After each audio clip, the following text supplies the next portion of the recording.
as I was in the middle of making this video, as I was completing the audio, I just found out that the site Ventusky, the same Ventusky that recorded this large object in Antarctica in the Atlantic, will no longer allow you to search for waves as it previously did so. And this is how we found that large thing in Antarctica. So why are they no longer allowing us to search for it? Unless it's now hidden under another option, I can no longer find it like I did previously. As you can see here, as waves were selectable here, you can no longer bring up the waves option on Ventusky now. So they've updated this so we can no longer search for this object, because this object did once appear in February. Very interesting indeed. What exactly are they trying to hide? Shocking details are starting to emerge that UFOs are threatening United States maritime security. These are very interesting articles indeed coming out of news and media, because this is coming out around the same time that whatever this was, this massive wave, this massive blob or black hole, was seen coming out of Antarctica on Ventusky. This article that I'm reading, that was published on April 15, 2024 by the Economic Times, states, a retired United States naval officer by the name of Tim Gallaudet has recently published a report where he draws the attention of the world media towards UFOs that can easily transit from the air to the sea without any detection or debris, and may pose grave national security concerns in due time. Now, I actually find that part rather interesting. The part where it states that UFOs can transit from the air to the sea without any detection or debris, because a few YouTubers, including Mr. MBB333, stated that whatever this massive thing seen coming out of Antarctica could possibly be a UFO. There was pushback by multiple people, including articles, when it came to the UFO theory. They were stating that something this massive on the move would just send waves to multiple countries, and not only that, it would destroy multiple ships. We would hear it, we would feel it. If this was a UFO or a UAP, it would be very obvious if there was a massive ship there on the move. But that only works when we apply our laws in physics to whatever this Rush never said extraterrestrial or alien, he said interdimensional.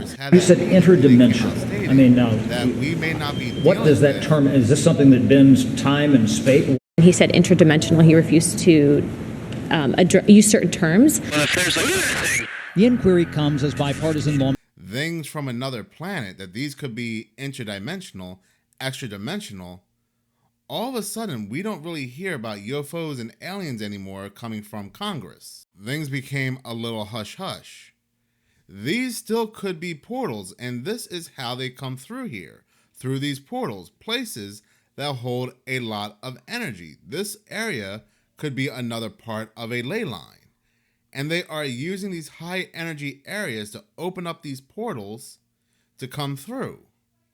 CERN could still be active here. Another organization could be active here, opening up these portals and allowing these entities through. So when it comes to whatever this is, and we hear that this is a glitch because there's a lot of ships in this area and many ships would have sunk around this area, this explains why there is no interaction between the ships and whatever this was. That for the most part, this is undetectable outside of certain satellites. The USS Omaha recording a UFO in 2019, a prime example of unidentified threats to U.S. maritime security, reports, according to Fox News, the USS Omaha back in 2019 had detected and recorded a UFO or a UAP, an unidentified anomalous phenomenon that ended up disappearing into the ocean without any trace of its existence. This recorded video was later verified by the Pentagon, the defense headquarters of the United States, according to Gallaudet.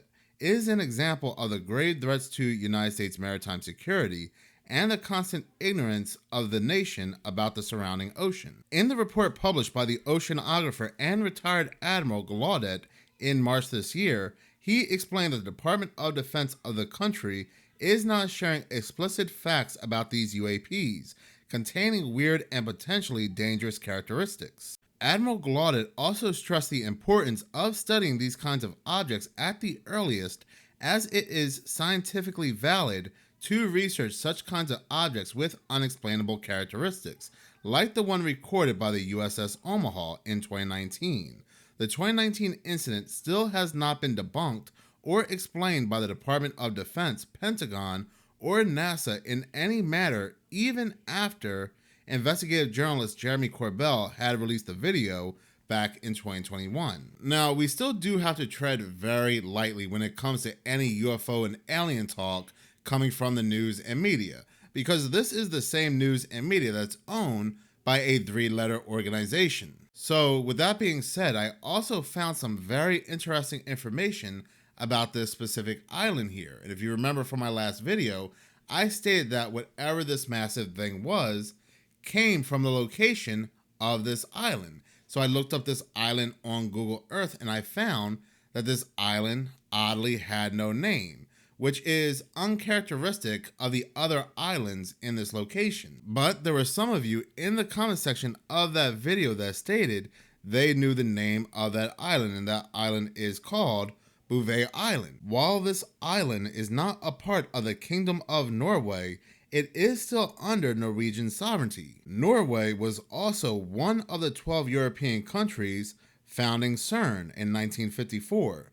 Norwegian accelerator physicists have played a key role in the development of accelerators for particle physics. So we're going to go ahead and talk about aliens again, because you can always count on Hollywood for its predictive programming and tying everything together. We do know that Hollywood, a lot of these movies are given scripts by the government. We can see that in movies like Leave the World Behind, where almost everything that was seen in Leave the World Behind is playing out in real time today. Now, in the real world, this island is uninhabited, or supposedly uninhabited.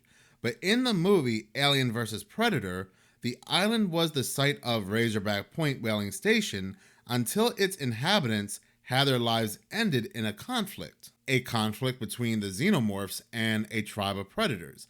But here's what I find interesting. They are stating that in the movie, the Norwegian whaling settlement was unknowingly built above a pyramid located deep underneath the ice, which is also interesting because this island, Bouvet Island, is its own little Bermuda Triangle of sorts, because it is between Antarctica, South America, and Africa. Now, get this part coming from the movie. In 2004, a Wayland Industries satellite detected a heat bloom coming from the pyramid beneath Bouvet Island, or Razorback Point. An expedition was immediately sent to the island, arriving on October 10th aboard the icebreaker Piper Maru, and the team set up their base camp in the whaling station. Isn't that just weird? That this satellite in this movie captured this heat coming from this location, and yet present day in the real world, the satellites captured the same thing. What we are thinking is 80 plus foot waves coming from this location captured by the satellites could be some kind of energy, some kind of energy field being captured by, once again, the satellites. What a bizarre coincidence indeed. Where do you think Hollywood gets half of these scripts? Like I said, they get it from the government. Then when this plays out in the real world, we all say to ourselves, hey, this is exactly what happened in that movie. This is what happened in Aliens. This is what happened in Alien versus Predator. Well, of course, because they already know that something resides there. Now, I'm not saying that it's the xenomorphs or the predators that are really in this location, but I do believe it's Hollywood telling us that they have knowledge that something does indeed reside in this location. Now, not only was this island featured in Aliens vs. Predator, but there are also some books written about this island as well. including a book by John Levy called Evidence of the Old World. So does this mean we are getting some hints and clues that there are some kind of interdimensional, extra-dimensional, or some other type of entity residing in this location, or some type of portal crossing entities over? Like I said, Norway was one of the founding European countries of CERN. Are they doing these experimentations there, opening up these portals? Because we know they are trying to open up dimensions and trying to find other dimensions. And is this location a hotbed to do so? And as they do so, these portals are opening and these entities are just flooding through. CERN states that they already found a fourth dimensional particle, a higher dimensional particle, which they dub a spirit or a ghost. So who knows what experiments take place on these islands, such as Bouvet Island? Who knows what's actually under this island? It's also very odd that CERN, they were active the month of February. They were firing up one of their other particle accelerators. And what appears that exact same month in this exact same location? Well, this giant blob, this giant dark portal, whatever this is, appeared that exact same month that CERN once again initiated, were active. Very, very peculiar indeed, and the dots definitely are starting to connect once again. But in any case, I do want to hear from you. Please do comment in the comment section below. Thank you so much for watching. If you like this channel and you want to see more, please subscribe. If you're already subscribed, please like, as any engagement does help the channel grow. Once again, thank you so much for your support.